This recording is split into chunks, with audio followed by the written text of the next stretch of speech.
dans le Seigneur. Luc 5, le verset 3. Jésus, il monta dans l'une de ces barques qui était à Simon, et il le pria de s'éloigner un peu de terre. Puis il s'assit et de la barque, il enseignait la foule. Voici, la Bible nous parle d'un récit des pêcheurs. Simon, Pierre et sa troupe là, la Bible dit qu'ils ont travaillé toute la nuit sans rien prendre. Mais quand Jésus est venu sur la scène, Jésus a vu leur barque de loin, comme ta vie.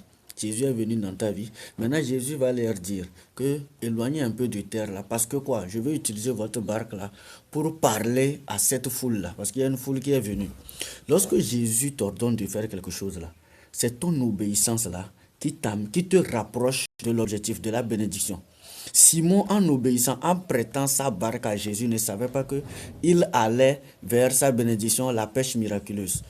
Simon n'a pas dit à Jésus, premièrement, qu'ils ont pêché toute la nuit sans rien prendre. Jésus savait que le gars là, parce que la Bible dit, quand vous montez le verset 2, il dit, les pêcheurs sont descendus pour laver leur filet. Eux, ils ont fini leur pêche.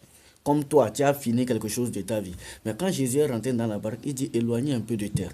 Quand il a obéi, Jésus dans la barque a enseigné. Après avoir enseigné, le verset 4, il dit, lorsqu'il lui cessait de parler, il dit à Simon, avance en pleine eau et jetez vos filets pour pêcher.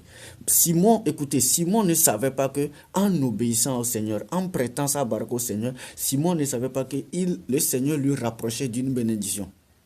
Là où tu penses que c'est fini, là, quand Jésus vient là, ce qu'il te dit de faire là, fais.